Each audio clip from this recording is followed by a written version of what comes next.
Welcome to the Digital Analytics Power Hour. Tim, Michael, Mo, and the occasional guest discussing digital analytics issues of the day. Find them on Facebook at facebook.com/analytics hour and their website analyticshour.io.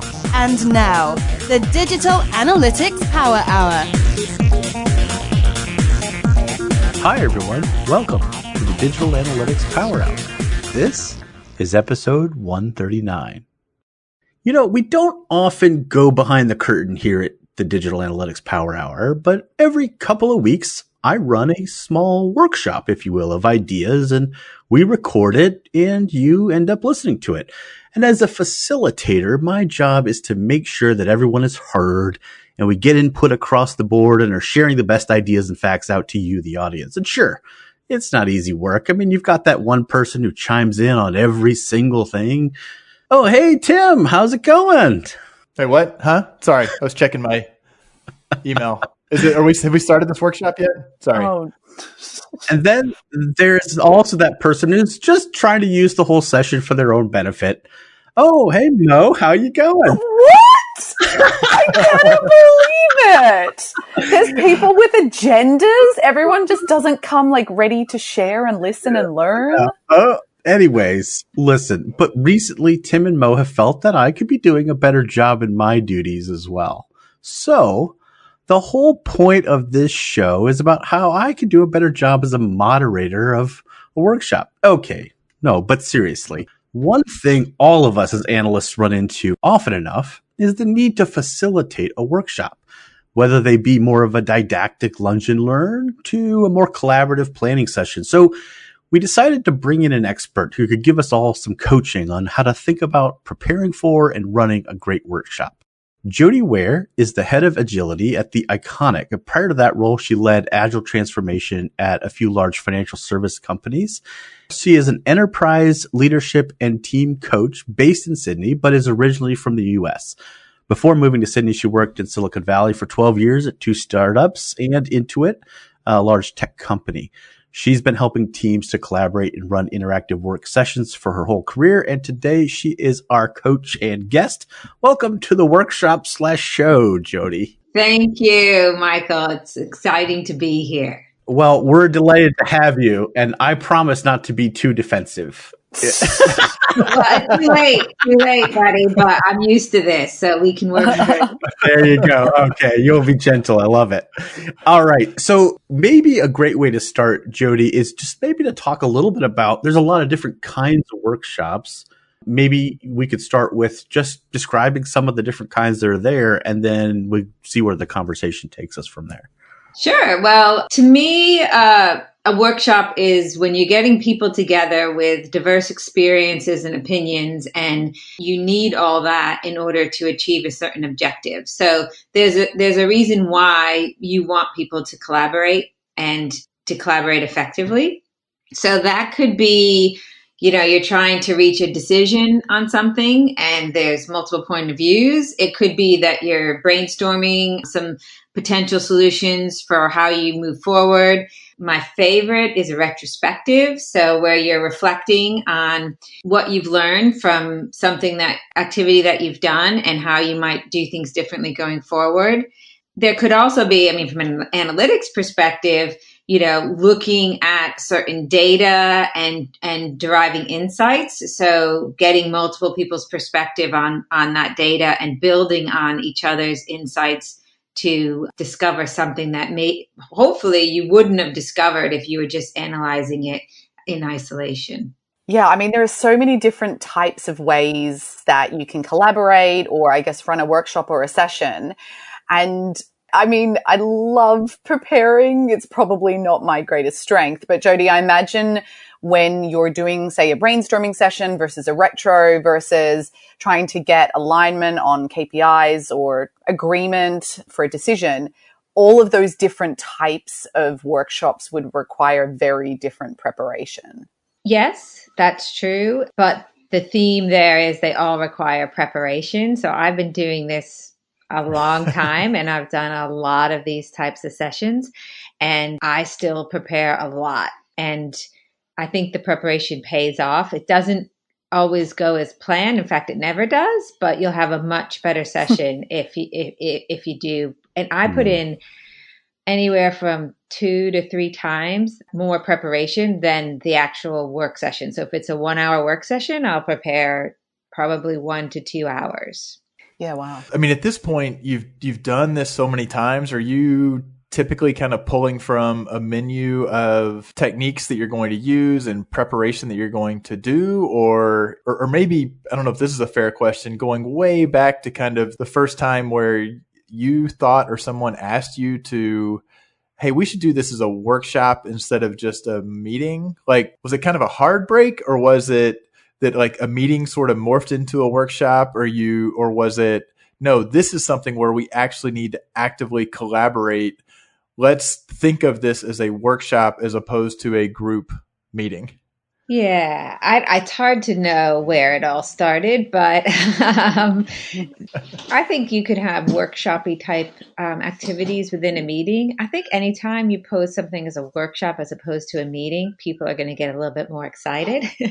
and that's because it should be more interesting. Ideally, it's a collaboration session and you're going to contribute to something that you're going to get a result which you couldn't have gotten on your own.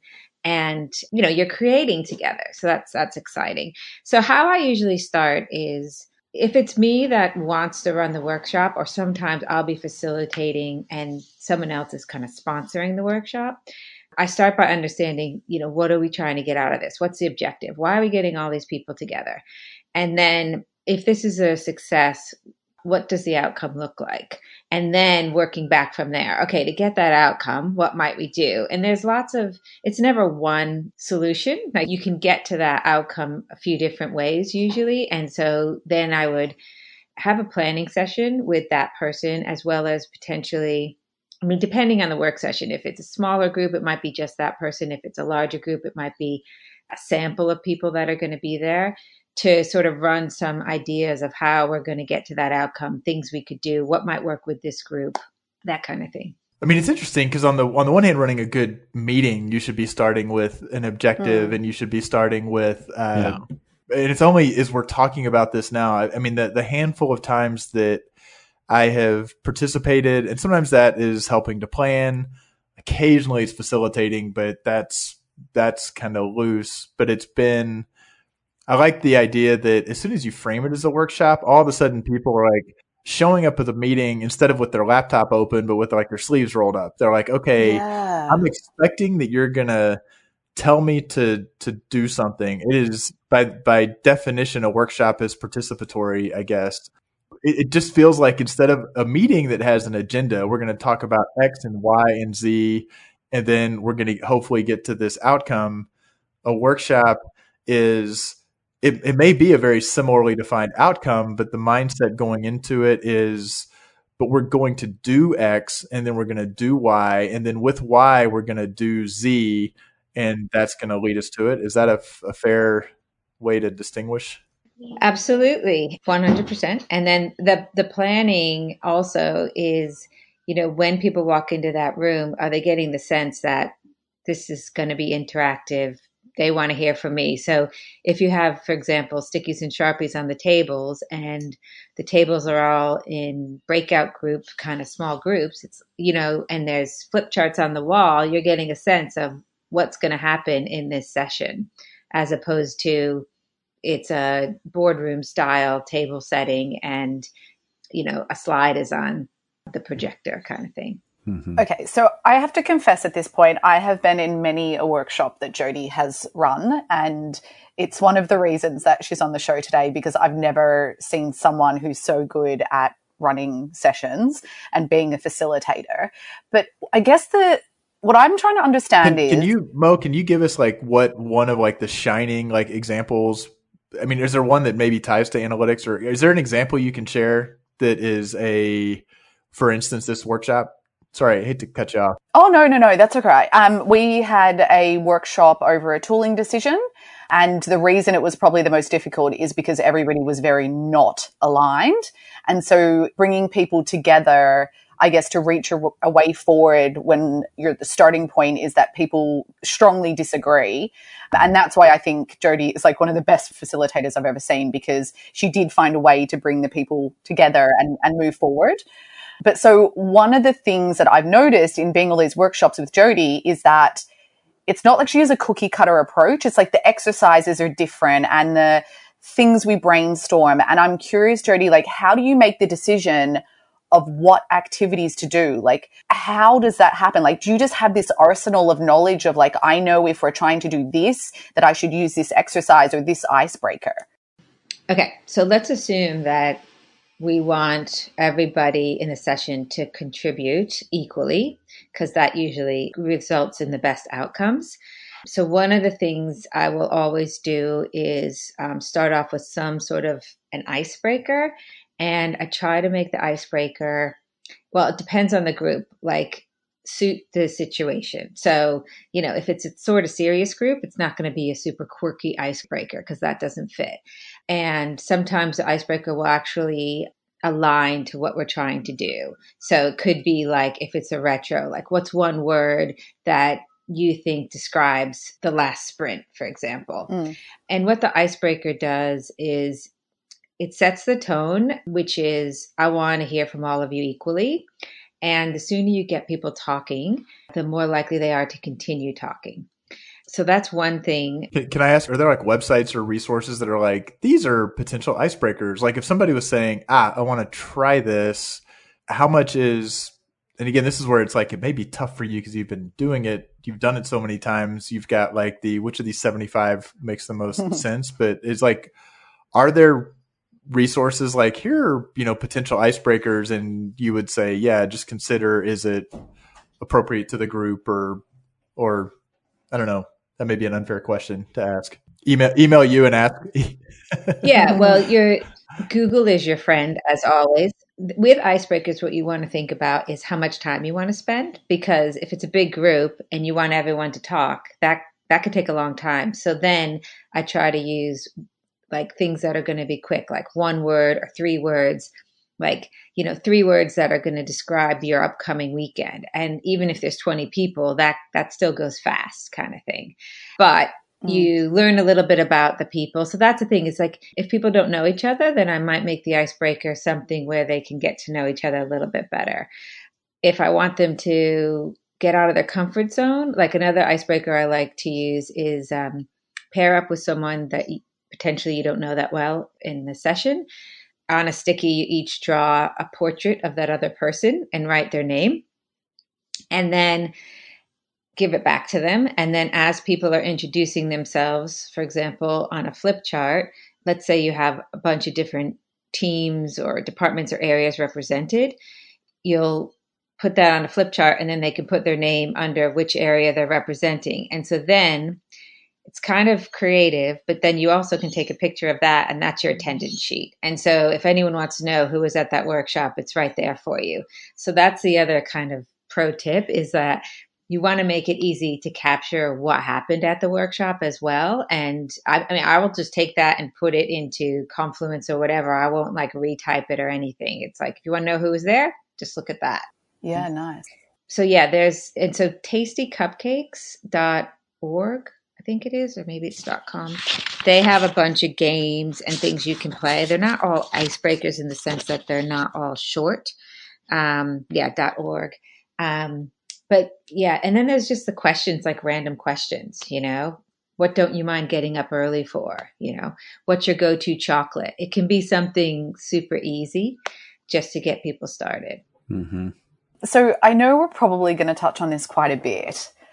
Introverts, like, you're in the tech department, and bringing people together for workshops is always incredibly tough. I find that with a whole bunch of introverts, it can be even more challenging. And I know for myself, I have a team member that I used to work with. And if we were doing something like this, I had to tell her in advance and be like, this is what's going to be happening in the session, because I know you need 2 days to think about it before we show up. What other strategies do you think are useful? Like, you talked about equal participation. So how do you make that work once the ball starts rolling and make sure that everyone is able to participate? Yeah. So this is really important because this is 50% of your audience or the people in the room. Usually, I mean, depending on the group, it could be higher or a bit lower, but this isn't like catering for one person. There's lots of introverts and they have extremely good information to share. There's lots of extroverts and they tend to overshare. So how do you manage that? So there's a couple ways. One, you just mentioned, Mo. So if you can give people an idea of the kind of information you're going to be asking for, that way the introverts or anyone has the option of preparing ahead of time if they're not comfortable preparing in the moment. Can I ask on the prep work, is it kind of important? Because it seems like if there is kind of here's what we're going to be doing, like where do you balance the pre-work that's required, knowing that there will still be people who don't do it at all, versus pre-work that is really kind of optional to help the introverts and those who are conditioned? Like, is there a balance there, or am I kind of hitting something else that pre-work's kind of technically something different? Tim loves a bit of pre-work. Well, pre-work can be a bunch of different things. So, if you're having a session where you're going to try to draw out some insights from some analysis that you've done, the pre-work might be read this report and then we're going to discuss your insights. Okay. So you bring sort of your insights into the workshop and then you combine that with other people's and you build on that to come up with, here are our group insights, right? But that's different from kind of the prep you're talking about to make sure the introverts are prepared? No, because introverts tend to want to think through things and have a bit more time. They like to read something and kind of let it soak in and think about how they're going to respond, whereas extroverts kind of just respond in the moment and are comfortable with that. But it is different from the example I was giving earlier, which is like, let's say you're running a retro. A lot of people know what retros are all about, so they might prepare anyway. But you might say, I'm going to ask everyone for their top 3 things that went well and top 3 things that they think they want to change. Or I'm going to ask you for one example in each of these categories. What worked well from a people, process, or system perspective, that kind of thing. So that you could do as pre-work to help with introverts or just to cater for all different types of personalities. And it's not just introverts for this too. Sometimes it's seniority. So people who are less senior or newer to the group might feel more comfortable having a bit of time to think about what they're going to share. It depends on how comfortable they are. In the actual session, if you think of it like an onion, it's really good to ask questions and then give people a minute to think about what is your response, and then pair up with somebody and discuss your responses with each other, and then doing kind of a wider group share. And that way it builds the participation, but it starts with everyone contributing. The last tip I'll give you there is stickies. So you can stickies are great, right? But they can also get out of control, because if you have like too many stickies, it's like it's going to take us forever just to understand what's here. So a good thing to do with stickies is, have people think about a certain question, like, we're brainstorming. Think about what we want to do in order to improve our conversion rate. Everyone brainstorm on your own and then say, okay, now everyone give me your top 2 stickies. And that way it's equal voice from the beginning. So it's not like, Mo has 10 and I only have 1. And so in that situation, Mo's actually dominating, even though she's not meaning to. And we have a lot fewer stickies to actually group and theme. And we prioritized. So there's multiple benefits for doing things like that. And so I'm really curious. I'm going to confess I have done this before and I don't know if it's the right thing to do. So, and I mean, this happens in a meeting as well, right? Where you do want equal participation and you notice it's kind of the same 2 or 3 people that are always talking and there's people that are not talking. Should you turn to them and say like, hey, Jody, what do you think? Like, is that good, or does that make people feel pressured because suddenly now maybe they're not ready to say something and they don't have something to share? What's your thoughts on that?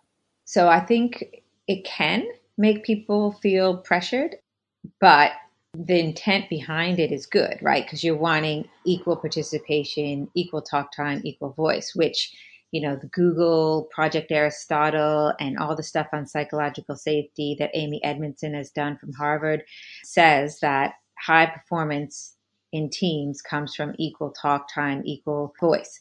So what I recommend there is letting them know that that's likely to happen. So setting some ground rules up front. So I might say something like, you all have great ideas, and I know you do, and we want to hear from all of you in this session.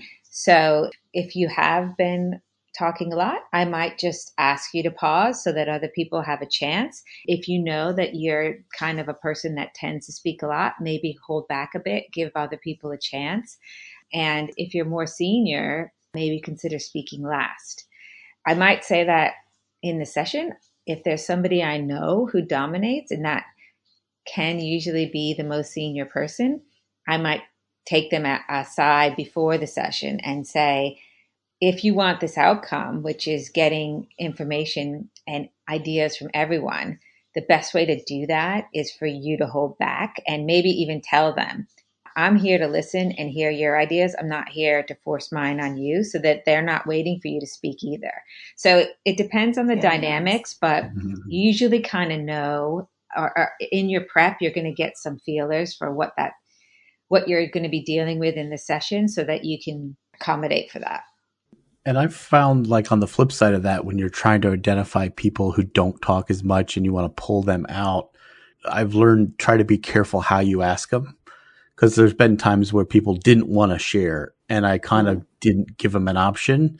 So, like, try to be like, hey, I haven't heard from you. Is there anything you'd like to? So they can say no, just in case. Otherwise, if you kind of put them on the spot, that could be even worse than not hearing from them at all. But it's something I learned, which I try to, like, keep in mind, because I like to look for those people who aren't talking very much and then try to grab them too. But these are really good. Yeah, Michael, what you're saying is excellent. So you want to always give people choice.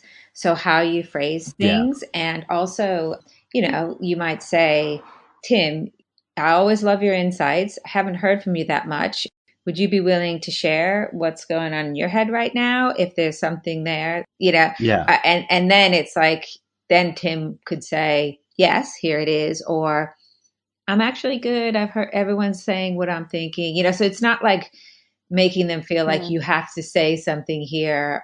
It's not the back to the wall kind of situation, but you're creating space for them. That's what you want to be thinking.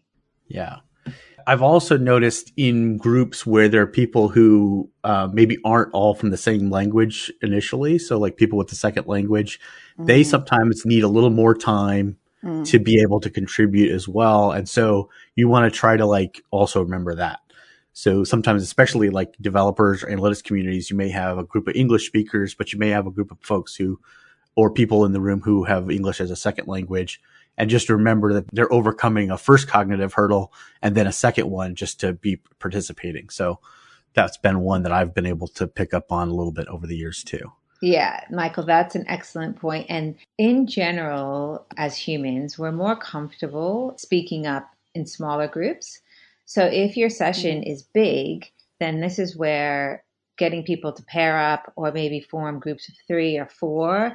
In a group of 3 or 4, you're going to be more apt to feel comfortable talking and then bringing those ideas to the wider group.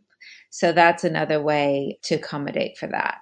So Jody, you touched on something a little bit ago and I want to hone in on it. And again, I know this because I've been through a workshop with you, which is rule setting.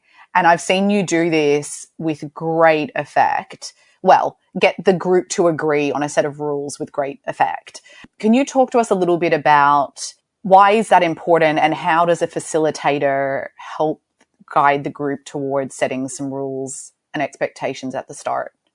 Well, the reason it's important, and it goes beyond work sessions, but principle-based working, it's like, what are your values? And let's follow those. And it's much easier to agree on certain principles in a work session, such as we're only here for an hour and a half.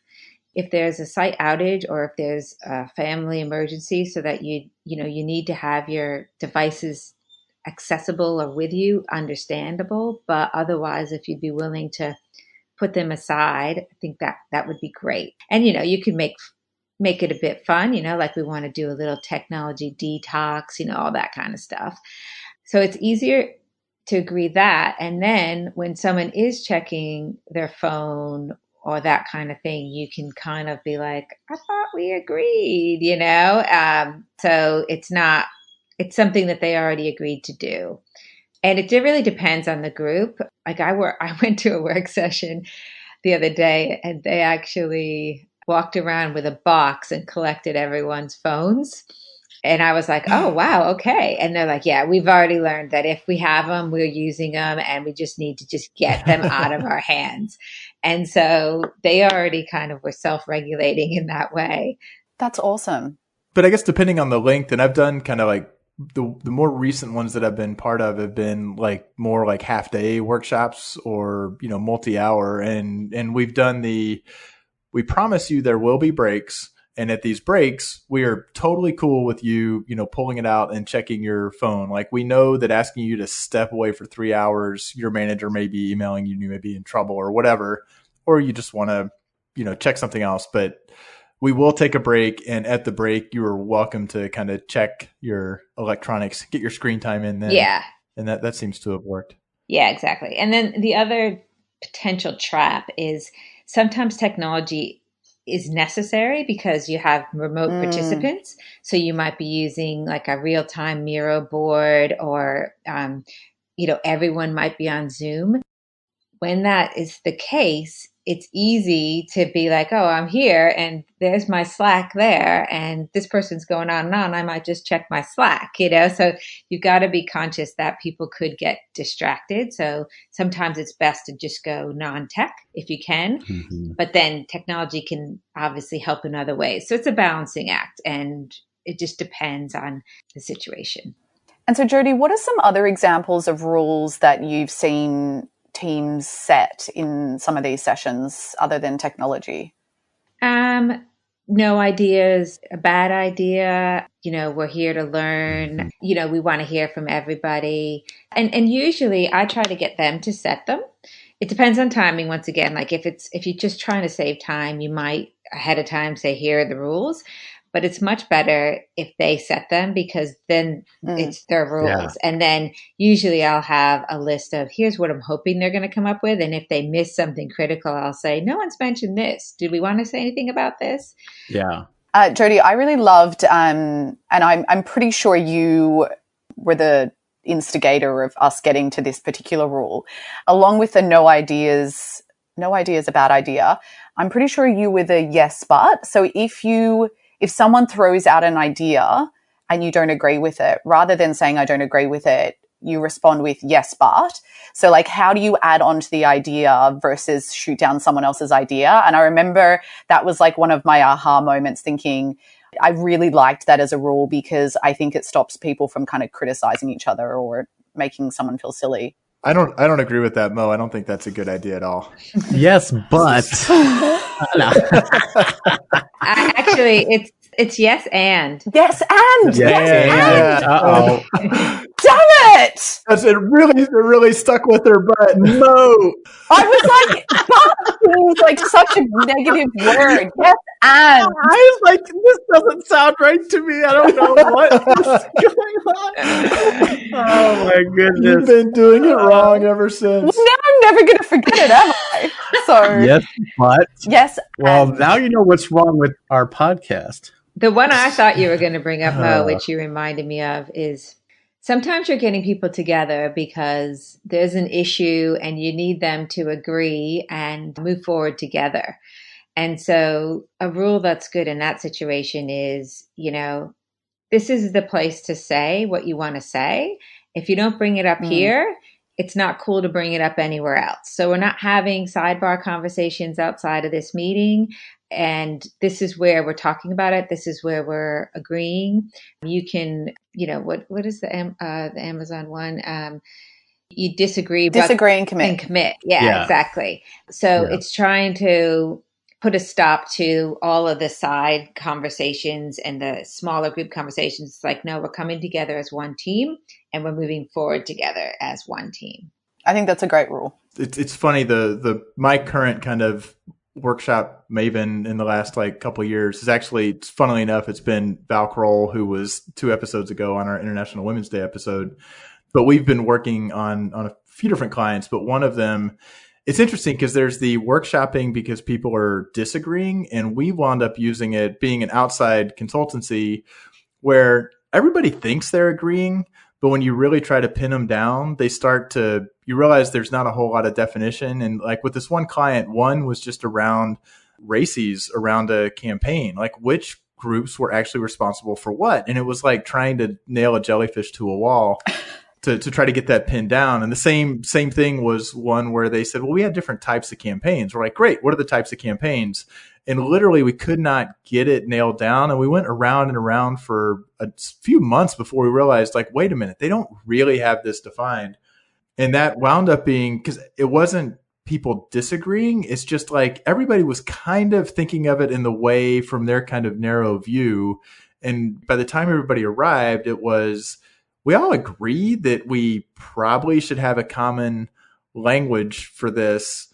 So now let's like do the workshop. And it was funny because we knew we had very, very specifically what we wanted to get out of each of those workshops. And it seemed like something that was super simple and obvious. We're like, why do we have to have a workshop for this? It's like, well, because it's a large enterprise and it's a simple idea, and we can't figure this out through a series of call-in meetings. We actually need to sit down, get off site. I guess we haven't really mentioned that either, but as you said, like rearranging the room, putting the Post-it notes, that whole like getting people thinking it's participatory.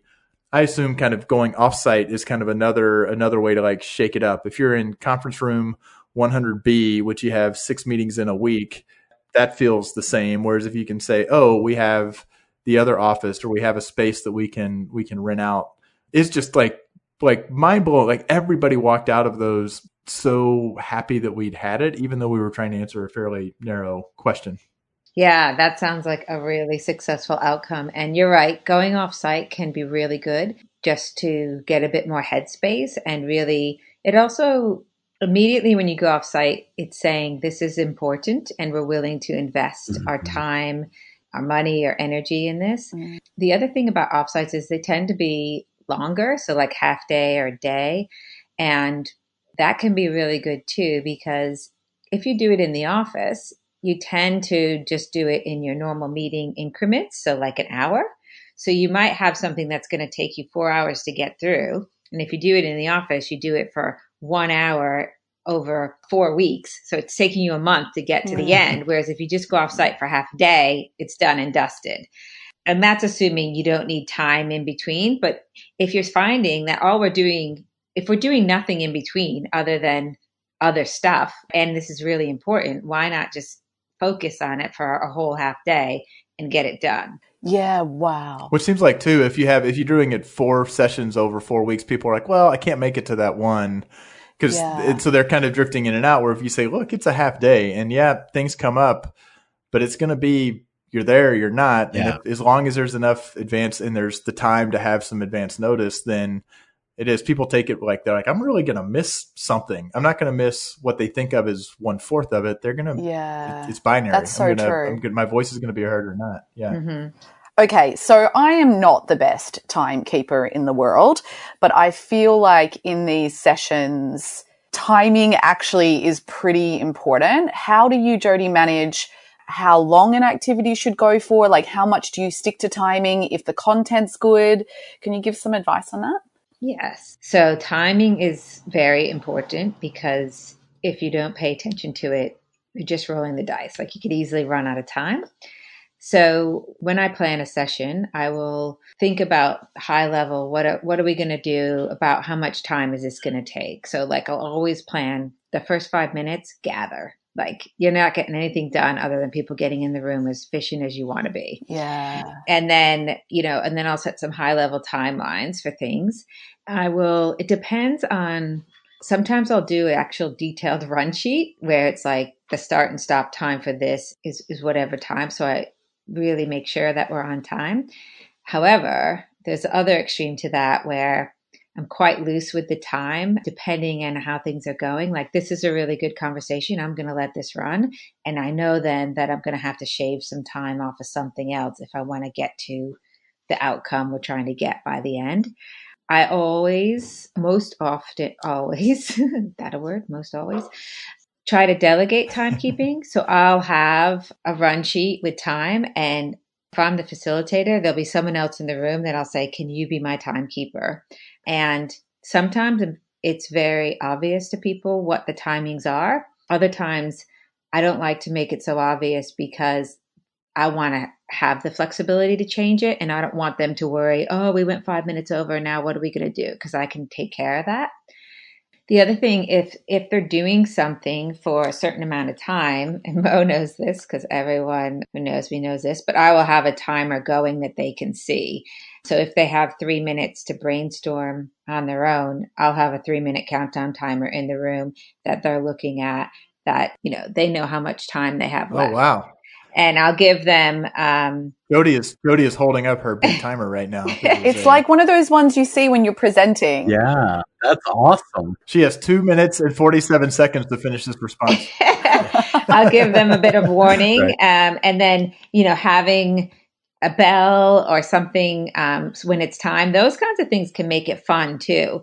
And it keeps things moving. Speaking of which, Jody, I think you still have my bell from back in my iconic days, which got handed over when I left. But oh, your bell has multiplied. We have multiple Mo bells. Oh, good. I'm curious, why do you assign a timekeeper? Like, what's the rationale? Okay, so when you're facilitating, there's a lot that you need to do. The more help you can get, the better. So I often say, whatever I can let even everyone know, this is what I'm trying to do. So everyone help me facilitate this. If people are going too deep, and here's an example of too deep, let them know. If people are going off topic, call it out. I don't need to be the only one calling that out, and then we can keep moving.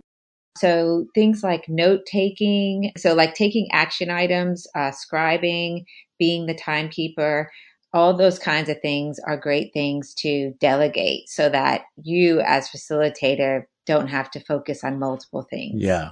You keep your focus. So, but is you're delegating those tasks, which are fairly, you're delegating those to participants. You are a facilitator. I guess you're not bringing in like 4 other people who are non-participatory, just doing those roles. It's totally the participants. So what about a co-facilitator? Are there cases where it's best to have a co-facilitator either to brainstorm during the breaks or, do you ever facilitate with somebody else? Is there a reason to ever do that? And you just clarified that definitely all these tasks that are being delegated are to the participants, not to other facilitators. Yeah, having other facilitators is a fantastic idea. And very rarely will I run a session where I'm the only one in the room that knows the plan for the session, whether that person is a co-facilitator or sometimes they're, if you want to say like the session sponsor, like they're the person that's brought everyone together. And co-facilitators is great because then if you forget something, the other person can chime in. It gives you a little bit of a break to prepare for whatever you're going to do next. So and a lot of times having that person, it depends. If you really need people in the room to be focused on the content, then having a neutral facilitator and neutral co-facilitators might be the way to go. But if it's okay that people can manage contributing with the content as well as helping to facilitate, then using someone that's in the session can work well too. That's the focus on the process, not the content they can focus on. I know when I've been this second chair facilitator, I guess it's because it's scary. I guess that's where anyone's thinking this sounds great, but oh my God, I'm going to pull this together and I'm going to have to kind of guide and lead. That does seem like a great way to say, pair up with somebody, plan together, come up with the times together, do all that together, know that you've got a buddy there that if things start to go south, 20% of the way through, you've got literally a process ally and advocate to help you. That, to me, for me personally, would bring the stress. It does bring the stress like way down, rather than saying, yep, I'm running this, and if it goes south, it is on me to think on my feet and fix it. Speaking of going south, Okay. I'm really curious, Jody. There isn't always, but there is often a person or people in the room who do not want to be there, who bring like a really negative energy to the session, or for some reason just don't want to participate. How do you manage that? Yeah, and that does happen. So ideally, you find out ahead of time what the situation might be so that you can plan for that. But then, as we all know, sometimes just things happen and, you didn't see it coming. So a couple things. One, if things are really getting out of control, like overly emotional, not in a good way, I recommend calling a break. And that's another reason to kind of leave the breaks a bit flexible, like to say, we'll have breaks, but not to say we're having a break at 10:30. Because then if you call a break early, people are like, what was that? But calling a break, one, it allows whatever tension or emotions to settle a bit, but then it allows you to regroup and to strategize with your co-facilitator, with your sponsor. It could be because things get heated. I also sometimes do this because I'm like, I think this is going in an okay direction, but I want to check in and make sure that everyone's all right with it. So sometimes I'll do that just out loud with everyone. I'm feeling like we should let this conversation go because it's important, even though it's a little deeper than I thought we would get. How do you feel about that? I might check in with a few key people and then let the rest of the people comment as well, or might take a break and then huddle with certain people and say, what do we want to do here? And sometimes it's like, you know what, if we let this bit go, which I think is important, we might not get to where we thought we were going to get in this session. And that might be the best approach, and it might be okay. Okay. So one of the other things that I find, and to be honest, this is the reason I wanted to do this episode so much, because I feel like in today's day and age, everyone's all like, let's get in a room and brainstorm and then we'll fix the problem. And then everyone walks out being like, oh yeah, so 30 people just gave up 2 hours of their time. And I'm not going to lie, I calculate the cost of us being in that room. And everyone walks out being like, that was a huge waste of time. Everything we heard is stuff we've already had ideas about. Like, I wish you'd stop invoicing me for every podcast recording, Mo, by the way. I wanted to bring that up. Yeah. But there seems to be like no follow on after the session. And then people just kind of feel like, well, that was a big waste of time. How do you, I guess, post session have the follow through and have people feeling like all their amazing ideas and the place you got to went somewhere? So great point. Yeah, I actually think it is a failure if you bring all those people together and it doesn't result in any action, because otherwise it's just a therapy session and maybe a bad one at that, right? So it starts with the planning. So when you're planning, you're trying to get to a certain outcome, but it's not just about getting to that outcome. It's like, let's say you reach a decision and these are the key insights from this analysis work we've done. Okay, fine. What are you planning to do with those insights? Are you planning to communicate them? Are you planning to act on them? And if so, how do you keep that momentum from that session going and are very clear on the next steps, actions, timing, that kind of thing, and who's going to follow that through? And make that part of the session. So either you're figuring that out in the session or you're referencing it in the session. So now that we have this, here's what we're doing with it. And, even if it's a work session, for example, and your aim is to get clear on direction, like let's say you're setting your objectives and key results for the quarter.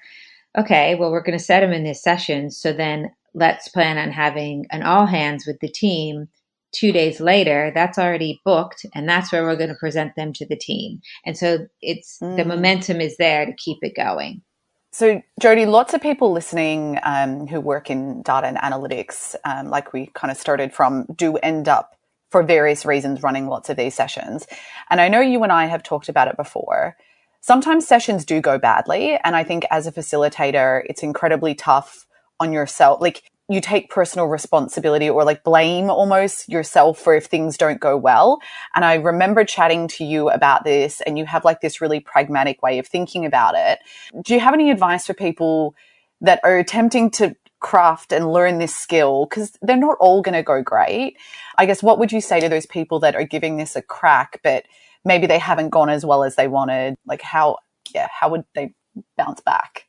Well, I like Tim's point about pairing up so that you don't feel potentially as stressed about it and you can learn from each other. You could pair up with someone who has potentially more experience at doing something like this and learning from them. The other thing is, the thing I like to think about is planning is really good, but there's only so much you can plan for, and there's things that happen that are unpredictable. Like, you can't predict the kind of day someone's going to have leading into that workshop, and they might participate in a certain way that isn't ideal because of that, and you just have to do your best in the moment.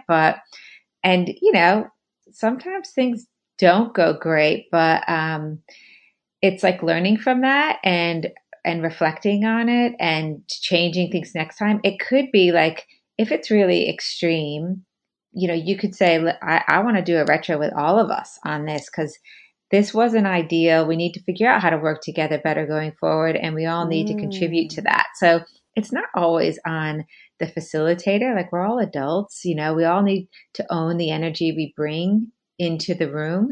And that could be another thing to say in the ground rules, if you think that is potentially a problem. Oh, this is so good, Jody. I love having you on the podcast. We do, in the interest of time, have like another 50 questions. Well, and we keep referencing retrospectives, which are, agile things. But that's the other thing, is that doing retrospectives on campaigns and like using like marketing retrospectives is kind of like a cool workshop. I've kind of participated in that as well. So I just realized you mentioned retros a couple of times, and the agile people are like, that's a project retro. And I'm like, you can do a campaign retro too. Jody actually ran a lot of those at the Iconic very successfully. Oh, you guys are going to drive me crazy now. Who's the timekeeper? I've delegated timekeeping for this session to apparently no one. So correct. We do have to start to wrap up. You know what that is? That's a lack of effective planning. Yeah. Is that what that is? Thank you, Tim. Let's just take that and and it all the way into a last call right away. So one thing we do like to do, and I'm sorry we do have to start to wrap up because we could keep going for quite some time, and I love this topic. We'd like to go around and do a last call, something we found recently that we think might be interesting to our listeners. Jody, you're our guest. Do you have a last call you'd like to share?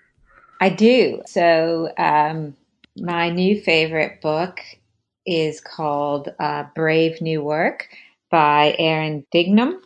It's awesome. It's about modern ways of working, new ways of working, the future of work, and super inspiring. He also has a 50-minute talk. If you just want to watch a video that he describes a lot of the key concepts in the book, you can find it on YouTube. It's a 50-minute talk, and there's 20 minutes Q&A, and the Q&A is just as good as the talk. So dig in, people. It's not. It doesn't sound like it's a play on Brave New World, the Aldous Huxley dystopian novel. I'm assuming it's just incidental kind of similarities in the title. I haven't read that book, so I don't know. I can't comment. It's an old. It was like it's like kind of old. 1930s. Yeah. Well, thanks for that last call, Tim. All right. Hey, Mo, what about you? What's your last call? Well, okay. It is actually a repeat last call because it's been previously Michael's last call, but I'm doing it because it's changing my life. I've been reading Never Split the Difference. I've been having so good. Yeah, I've just been having an issue at work where there's a person that we kind of just seem to disagree on lots of stuff. And I've been finding that my communication methods have not remotely been working. And so I started reading Never Split the Difference, and I've been trying some of the tactics in that and finding it really useful. And the funniest thing that I found from that, like after reading it, so it's all about negotiation, is that by following some of the examples that they said in the book, I actually ended up changing my mind in the negotiation and agreeing to the other person's point of view, which I didn't anticipate, because it's all about how do you get the other person to agree with you. But it actually, like, by posing some of the questions and some of the, I love the tactic about when someone's like, this team's going to own this thing. And you just say, own this thing? And then they like elaborate. I found that Anyway, I'm very pumped, Michael. Thank you for the recommendation. I love that one. It's sort of like, oh, how do you think we'll do that? And then just be like, Yeah, it's so good. Yeah. I'm terrified thinking about our next podcast planning session that Josh and I are just going to get steamrolled because you guys have these. Well, I mean, technically, Tim, in most of those conversations, you just refuse to negotiate. You're just sort of like, no. Well, no is a good place to start from, Helms. Like, that's what the book says. Well, anyway. For those workshops, we'll try to do a better job of some pre-planning that we've learned that works super well for those. So, okay, Tim, what about you? What last call do you have? So I've got a list that is my last call is not a list. It is a list that Technology Review put out that is 10 breakthrough technologies 2020. And I saw it once and read it and thought it was interesting. And now I'm getting hit with it like from 20 different places, but it's just a very, they're true journalism with a little bit of thinking. So I'm going to just rattle off what that list is. And then if any of these strike your fancy, somebody should go check them out, because it's their list of 10 breakthrough technologies for 2020, which they qualify as to kind of what would qualify for it. But unhackable internet, hyper-personalized medicine, digital money, anti-aging drugs, AI discovered molecules, satellite mega constellations, quantum supremacy, tiny AI, differential privacy, and climate change attribution. So it has attribution in there, but there are lots of them that have aspects of, kind of very forward-looking kind of machine learning AI stuff in them. And it was just kind of a fun read to say, wow, there are people doing some really cool and interesting stuff. Very nice. What about you, Michael? Oh, I'm glad you asked. So I think on the show or in various talks, we've definitely showed people some of the ways you could choose charts, like a chart chooser, like Extreme Presentation Blog had one, Juice Analytics had a chart chooser, and there's a lot of those examples. Well, I ran across something recently that I really love, and it sort of has that new place sort of on the wall kind of a feel to it. I think I first learned about it through a friend of mine, Evan Lapointe. It's called the Cognitive Bias Codex. So a couple of guys have taken over 180 cognitive biases, and they've kind of aligned them to kind of where they are, what kinds of biases they represent, and they made this beautiful visual of them. So it kind of gives you this very nice way of looking at kind of where they line up, what major categories they're in, and then down to each one. So I think it's one of those things that's like beautifully designed and well thought through, and it just makes it a delight to consider the ways that we turn our brains against the things that we're attacking. Helps. I actually find that one really full on. Like, I've used that one a lot before. And there's also some heuristics that are not on that chart, which is one of the reasons that I haven't referenced it previously. I think it's beautiful, but I also think it's a lot to digest and makes you realize how flawed our brains are. I'm not saying our brains aren't flawed, Mo. I'm saying, and I'm not saying, I don't think they're saying that it's complete either, but I just think it's good to like I like references. I like reference materials. I like printing stuff off, and you can order a poster of it if you want to. Okay. From time to time, we go look and we see somebody post a review and we want to share with you on the show. And LJ's mom 90024 said, so relatable. Just listen to the reporting versus analytics episode and I am in love. I thought my coworker and I were crazy when we spend so much time trying to convey the difference. Everything said was so relatable. It made me feel like I'm not crazy. Other analysts think the same. Can't wait to listen to more. Sad I'm just finding it now. Well, couple of things. It's so great that you and your coworker are in love. No, I don't think that's what she meant. Or if that's even a she. That's not. But we are sad that you're just finding it now too. So go to iTunes, give us a review so that more people can find out and realize they're not alone, they're not crazy, and that there are people out here in this world who relate to their everyday work that they're doing in analytics. So thank you so much for listening. LJ's mom 90024. You're the best. All right. What a wonderful show. I'm sure as you've been listening, you're popping off with ideas or examples of where you've had amazing workshops and here's why you thought they worked well, or workshop horror stories where it was like, oh, this was the worst thing ever. We would love to hear from you. The best ways to do that are on our Twitter or on the Measure Slack or on our LinkedIn group. So please feel free to reach out to us. We'd love to hear from you.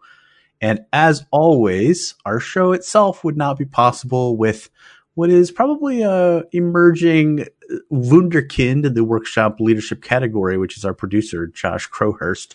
So we're very appreciative to him as well. And once again, Jody, thank you so much for taking the time to be on the show with us. What an absolute pleasure. Thank you. It was fun being here. Thanks for having me. Absolutely. And I know I say for my two co-hosts with relative certainty, Tim and Mo and Michael Helbling, we all think no matter what's happening out there, keep analyzing. Thanks for listening, and don't forget to join the conversation on Facebook, Twitter, or Measure Slack group. We welcome your comments and questions. Visit us on the web at analyticshour.io, facebook.com/analyticshour, or at analyticshour on Twitter. So smart guys wanted to fit in, so they made up a term called analytics. Analytics don't work. Analytics. Oh my God. What the fuck does that even mean? Think about how prepared we are for this already. Like, we're all at home dialing in. This is like we were set up for Armageddon.